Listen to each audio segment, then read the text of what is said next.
우리 앞에 사람, 옆에 사람, 뒤에 사람 서로 눈인사로 인사하십시다. 반갑습니다. 예, 고맙습니다.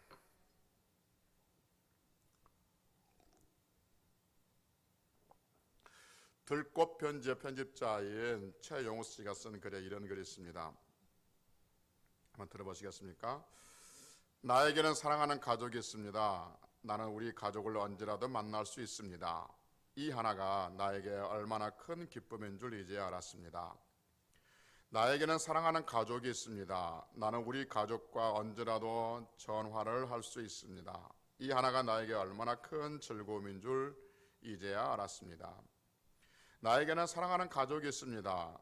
내가 우리 가족 중 한 사람에게 편지를 보내면 곧 답장을 받을 수 있습니다. 이 하나가 나에게 얼마나 큰 위로인 줄 이제야 알았습니다. 나에게는 사랑하는 가족이 있습니다. 나는 우리 가족에게 언제라도 선물을 보낼 수 있습니다.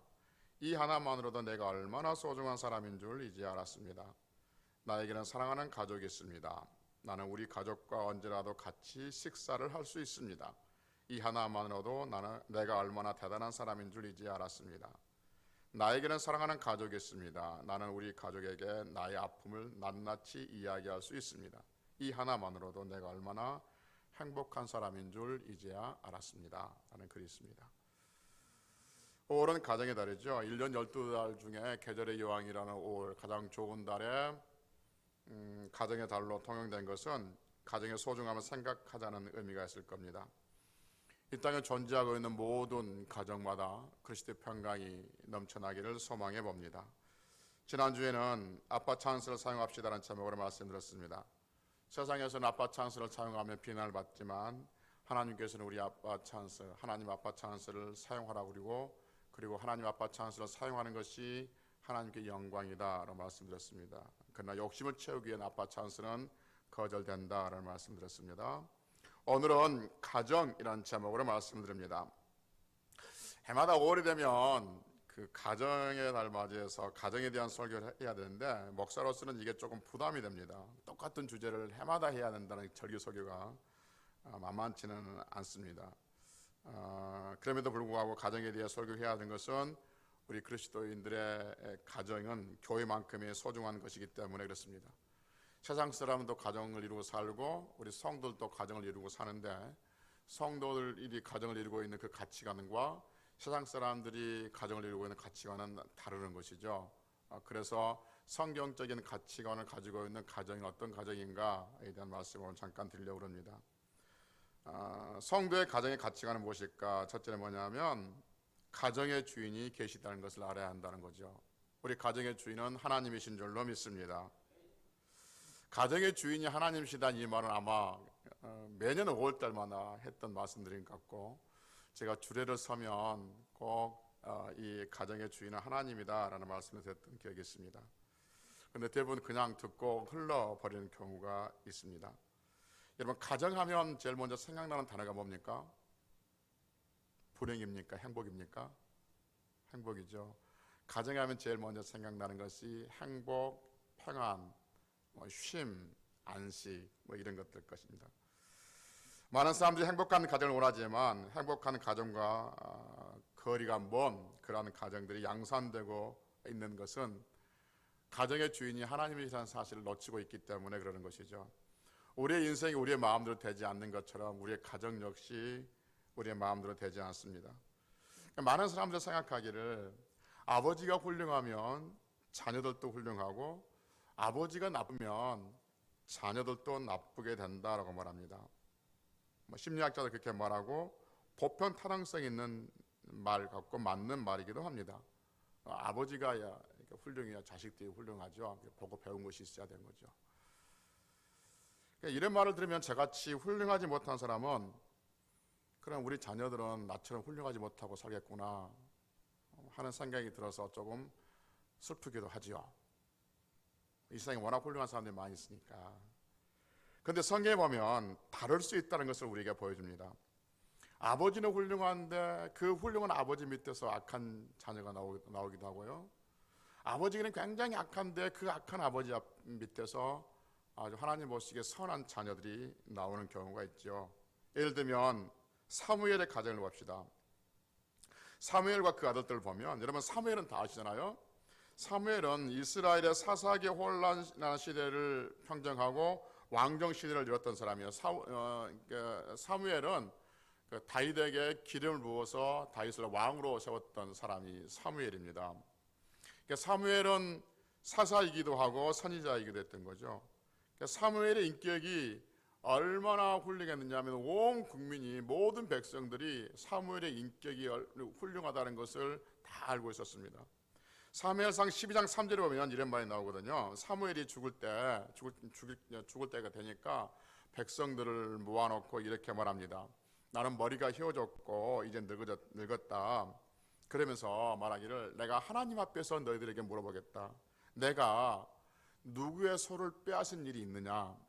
내가 누구의 나귀를 빼앗은 일이 있느냐? 내가 누구를 속였느냐? 내가 누구를 압제하였느냐? 내가 누구한테 뇌물을 받은 일이 있느냐?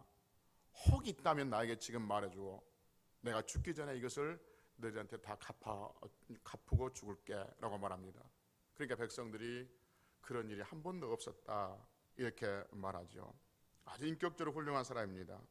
뿐만 아니라 사무엘상 12장 23절에 보면 사무엘은 이렇게 말합니다. 나는 너희를 위하여 기도하기를 쉬는 죄를 여호와 앞에 결단코 범죄하지 않겠다. 기도하다가 쉬는 죄를 짓지 않겠다고 했을 만큼 그는 하나님 앞에 신실한 사람이었어요. 사무엘은 굉장히 인격적으로나 신앙적으로나 모든 사람들에게 존경을 받는 그러한 사람이었던 거죠.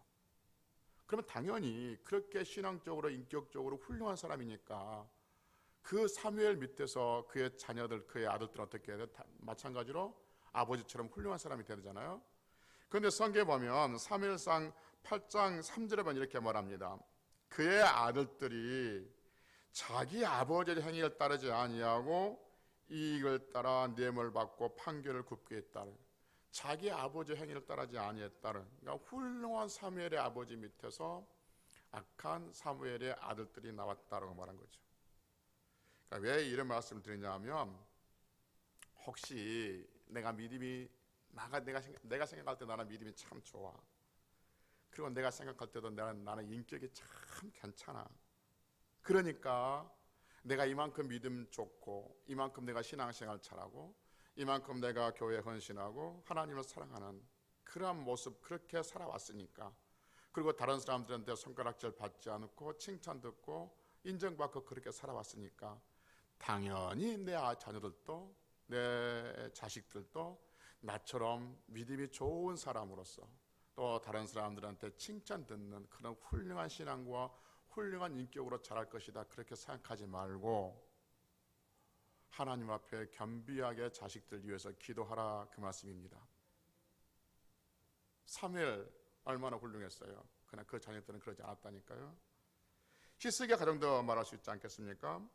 히스기야 아버지는 그 아하스 왕이에요. 아하스 왕인데, 이 아하스 왕에 대해서 성경은, 하나님은 악한 왕이라 그렇게 우리에게 증언해주고 있습니다. 이 아하스 왕은 하나님을 버리고 철저하게 우상 숭배했던 왕이었습니다.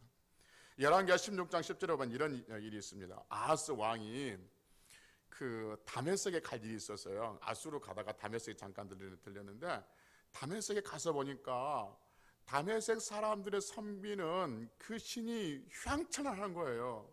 그리고 신전도 너무너무 멋지게 꾸며놓은 거예요. 여러분, 그 애국 사람들의, 이방 사람들의 신전들이 휘황찬란하잖아요. 어마어마하잖아요. 그렇게 꾸며놓은 거예요. 그러니까 너무 그게 부러운 거예요. 그러니까 이 아하스 왕이 다메섹에서 그 신전과 우상들을 그림을 그립니다. 스케치를 합니다.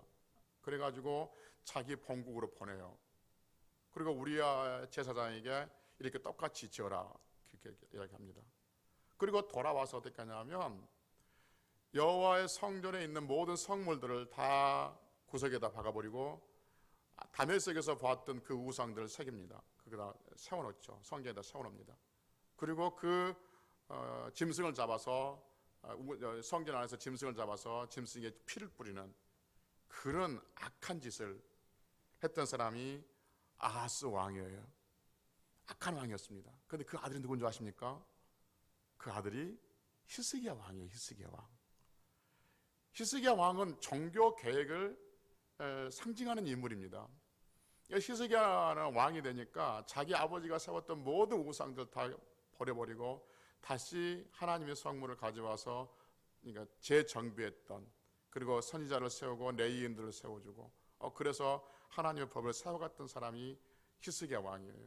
여러분, 히스기야 왕 하면 죽을 병에 걸렸는데 하나님 앞에 기도했다가 눈물로 기도했다가 15년 연장받은 그 일도 아시잖아요. 하나님 앞에 사랑받았던 사람이에요. 그러니까 악한 악 밑에서 선한 왕이 나온 거예요. 그런데 히스기야 아들이 누군지 아십니까? 므낫세예요. 므낫세는 이스라엘의 왕 중에서 가장 악한 왕 중에 한 명이에요. 그러니까 하나님께서 유대인들, 그러니까 유대 남쪽, 북쪽 이스라엘 망했고 남쪽 그 유대의 나라를 세워가는데, 유대 사람들이 아무리 잘하려고 해도 하나님께서는 더 이상 너희들을 못 봐주겠다. 왜냐하면 므낫세의 죄 때문이다, 그렇게 말합니다. 므낫세의 죄는 도저히 용서받을 수 없을 만큼 그렇게 하나님 앞에 악한 죄를 지어요. 심지어 므낫세는 자기 할아버지가 세웠던 그 우상들 다시 세우고 뿐만 아니라 해, 달, 별까지 그 해, 달, 별들을 섬기는, 1월 성신을 섬기는 그러한 일까지 벌이게 되고 자기 자녀를 불에 지나가게 하는 그러한 우상의 행위들을 하고 있는 것이죠. 그러니까 악한 왕 밑에서 선한 왕이 나왔고 선한 왕 밑에서 다시 악한 왕이 나오는 경우도 있더라 하는 것이죠. 그러니까 보편적인 상황이라면 우리가 학교 교육에서 배웠고 심리학자들이 말하는 그런 보편적인 상황이라면 선한 아버지 밑에서 선한 아들이 나와야 되고 악한 아버지 밑에서는 악한 아들이 나와야 되는데 성경은 그렇지 않은 경우도 있더라 하는 것이죠. 이런 말이 있습니다. 얘 하나를 키우는 것은 무뿌리를 하나 놓고 산산뿌리가 되게 해달라고 간절히 비는 그런 정성이 필요하다는 거죠. 그런 말이 있어요. 그게 무슨 말이냐면 아이 하나를 잘 키우는 것이 얼마나 힘든 일인가를 세상 사람들은 알고 있었던 것이죠. 왜 이런 말 하냐면, 다시 말씀드리지만 나는 믿음이 좋아, 나는 내 인격이 괜찮아, 그러니까 내 자녀들도 잘 클 거야, 그렇게 오만하지 말고 가정에 주신 하나님께 더 겸손히 기도하라는 것이고, 반대로 나는 부족해, 내가 봐도 나는 참 부족해, 믿음도 부족하고 내 기질, 내 성격, 내 인품도 내세울 것이 없어, 그러니까 내 자녀들이 무엇을 보고 배우겠어, 나처럼 이렇게 비리비리하게 살다 가겠지 라는 생각을 버리고, 나는 비록 부족하지만 내 가정의 주인인 하나님께서 내 자녀들과 함께 하시면 나보다 더 큰 믿음으로 인해서 하나님께 축복을 받고 나보다 더 훌륭한 믿음으로 모든 사람들에게 칭찬을 받으며 아우르며 그렇게 세상을 살아갈 것을 기대하며 하나님께 기도하시라, 그 말씀입니다. 우리의 가정의 주인은 하나님이시지 우리의 가정의 주인은 내가 아니에요. 그래서 내가 좋은 것들이 그대로 자식들에게 물려진다는 법도 없고, 내 나쁜 것들이, 내 나쁜 기질들이 자녀들이 그대로 물려간다는 것도 정해진 법이 아닙니다. 모든 것은 하나님의 절대 주권에 담겨 있는 줄로 믿고 어느 순간에서도 겸손하게, 그리고 어떤 순간에서도 낙심하지 말고 하나님 앞에 기도함으로써 우리의 가정의 주인이 하나님 것을 인정하며 살아갈 수 있는 부모들이 되시기를 주의 이름으로 축복합니다. 아멘. 두 번째, 가정은 세워져 가는 것이라는 것을 알아야 합니다. 이 가정이란 말을 죄송하지만 히브리어 언어를 찾아서 뿌리를 보니까 가정이란 말이 어디서 나왔냐면 쌓는다, 만든다, 또 짓는다, 쌓는다, 만든다, 세운다, 거기에서 가정이란 말이 나왔더라고요. 그러니까 가정은 만들어가는 것이에요. 가정은 차근차근 쌓아가는 거예요. 가정은 세워가는 것이에요. 물론 사람이, 부부가 가정을 세워가는 건 맞습니다. 그런데 성경에 보니까 가정은 부부가 세워가는 것이 아니라 하나님께서 세워가신다라고 말씀하고 있습니다. 그래서 오늘 본문 시편 127편 1절에 보니까 여호와께서 집을 세우지 아니하시면 세우는 자의 수고가 헛되다라고 말씀하십니다. 하나님께서 집을 세우셔야만이 세우는 자의 수고가 의미가 있다는 것이죠. 사람들은 자신의 가정을 세우기 위해서 이런저런 수고를 합니다. 아침에 일찍 일어나기도 하고 저녁에 늦게 눕기도 하고 수고의 떡을 먹으면서 가정을 세우려고 하는 거죠. 그런데 하나님께서 그 가정을 세우지 않으면 그 모든 것이 헛되다라고 말씀하고 있습니다. 세상 사람들은 가정은 사람을 세운다고 말하죠. 그래서 가정을 세우는, 세상 사람들이 생각하는 가정을 세우는 가장 중요한 것 중에 하나가 뭐냐면 돈이라고 생각하는 거죠. 그래서 돈이 있어야만이 가정을 잘 세울 수 있다고 생각하는 거죠. 그래서 젊은이들이 왜 결혼하지 않느냐라고 물으면 돈이 없다는 거죠. 일본에 조카가 하나 있는데 30살이 넘었어요. 그래서 너 왜 결혼할 생각 안 해? 라고 했더니 돈이 없어요, 삼촌. 그러니까 돈이 있어야만이 가정을 세워간다고 생각하는 거예요. 사회적인 현상이라 반론을 제기할 생각은 굳이 없습니다. 그러나 목사이기 때문에 성경의 관점으로 보면 가정을 세우는 것은 돈이 아니라 하나님이신 줄로 믿습니다. 하나님께서 세우신 가정은 돈이 없어도 행복이 있고 쉼이 있고 웃음이 있고 거기가 안식처가 되는 것입니다. 이런 글이 있습니다. 역시 들꽃 편지에 있던 글인데 한번 제가 읽어볼게요. 저는 아직도 제 집이 없습니다. 그러나 저는 가정이 있습니다. 저는 그동안 집을 중요하게 여겨본 적이 없습니다. 그러나 그동안 가정을 소홀히 여겨본 적은 없습니다.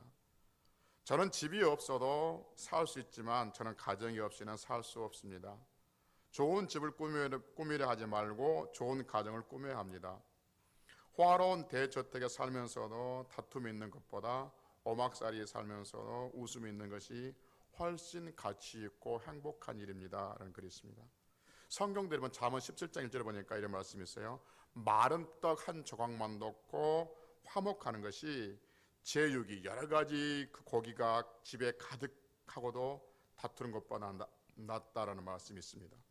여러분, 자본주의 사회에서 촉촉하고 말랑말랑한 떡이 아니라 마른 떡 한 조각이 있는 그 가정은 우리가 볼 때도 뻔한 가정이죠. 화목할 수 없다고 생각합니다.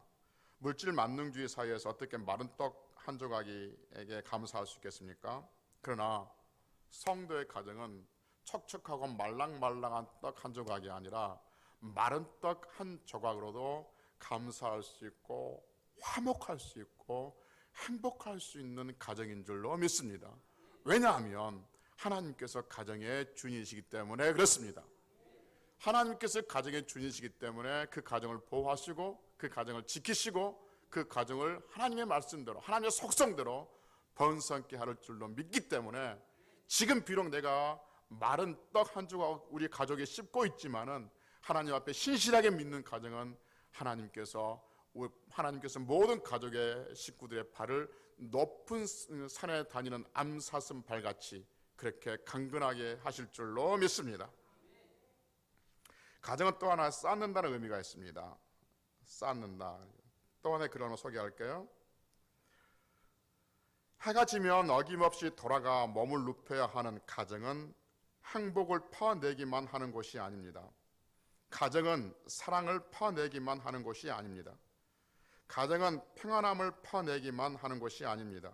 행복한 가정, 사랑이 넘치는 가정, 참으로 화목한 가정이 되려면 가족들이 가정에 행복을 열심히 쌓아야 합니다. 가족들이 가정에 사랑을 부지런히 심어야 합니다. 가족들이 가정의 화목을 힘써서 저장해야 합니다. 가정은 퍼내는 곳이 아니라 저장하는 곳입니다. 라는 글이 있습니다. 일리가 있다라는 생각을 합니다. 성도들이 가정에서 행복을 누리고 화목을 누리기 위해서는 평안을 누리기 위해서는 쌓아야 한다는 것이죠. 그래서 가정은 쌓는다에서 나오는 말 중에 하나라는 것이죠. 그래서 되돌아보니까 우리는 우리의 가정에서 퍼내려고만 했던 것이 아닌가 라는 생각을 합니다. 남편은 아내에게서, 아내는 남편에게서, 또는 자녀는 부모에게서, 부모는 자녀에게서 나한테 필요한 것만 퍼내려고 했던 것은 아닌가.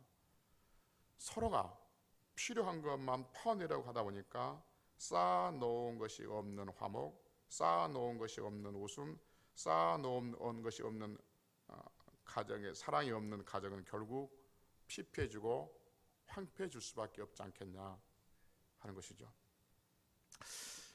언니가 했는지 모르겠지만 몇 달 전에 어떤 분이 저에게 이런 우스갯소리를 카톡으로 보내왔더라고요. 제가 이걸 읽고 웃어야 될지 울어야 될지 몰랐는데, 했는지 모르겠지만 한 번 더 해보겠습니다. 어떤 돈 많은 여자가 자기 사위들이 자기를 얼마나 사랑하는지, 얼마나 아끼고 사랑하는지 알아보고 싶어 했답니다. 그래서 첫째 사위를 불러서 한강을 걷다가 이런저런 이야기 하다가 실수하는 척하면서 한강에 빠졌다는 거죠.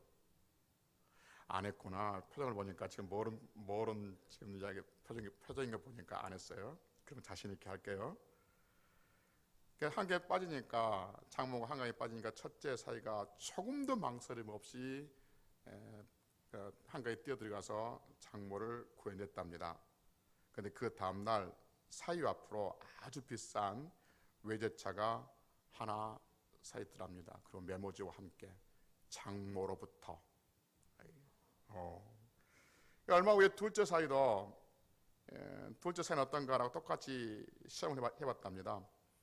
그래서 둘째 사위도 역시 지체하지 않고 자기 목숨을 돌보지 않고 장모를 구해냈답니다.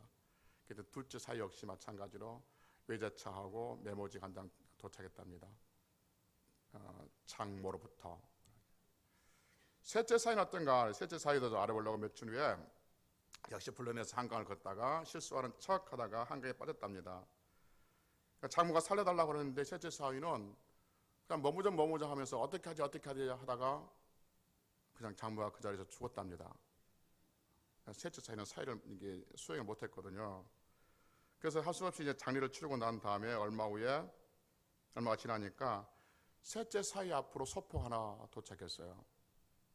그 고급스러운 외제차 하나하고 강남이 60평짜리 아파트 등기가 도착했답니다. 메모지와 함께 열어보니까 수고했네 장인으로부터. 같이 웃군요. 제가 그 말 듣고 웃어야 될지 울어야 될지. 이런 우스갯소리가 통용되는 게 뭐예요? 결혼이란 말이 통용되는 게 뭐예요? 우리는 너무나도 그동안 이제 아셨어요 그거를? 그동안 퍼내기만 했던 것이기 때문에 노년이 되니까 퍼내기만 했던 그러한 관계 속에서 서로가 이제 불편해지는 것이죠. 거치장거린 거죠. 가정이라는 것은 퍼내기만 하는 것이 아니라 쌓아 놓아야 한다는 거죠. 사랑과 화목과 웃음들이 쌓아질 수 있는 그러한 가정이 되시기를 주의 이름으로 축복합니다. 사랑하는 성도 여러분, 우리 하나님을 믿는 성도로서 우리는 가정을 이루고 있죠. 혹 내가 하나님 앞에 잘한 것이 있다면 내 자녀들에게도 계승 발전해서 우리의 가정이 하나님의 주인이신 그 하나님 앞에 더 우리의 가정이 믿음으로 번성하기를 겸손히 기도하시고, 혹 내가 부족한 것이 많아서 자녀들 앞에 내세울 것이 없다면 가정의 주인이신 하나님께서 우리 자녀들을 긍휼히 여기셔서 나보다도 100배, 1000배 더 큰 믿음을 가지고 나보다도 훨씬 훌륭한 인격으로 세상을 살아갈 수 있도록 양육시키시고 그들의 손을 잡아 이끌어달라고 하나님 앞에 기도하는 부모들이 되시기를 바랍니다. 가정은 세워가는 것이고 쌓아가는 것이라 말씀드렸습니다. 우리의 가정을 믿음 위에 세우면서 웃음과 감사와 신뢰를 쌓아갈 수 있는 그러한 성도들이 가정이 되시기를 주의 이름으로 축복합니다. 아멘. 기도하시겠습니다.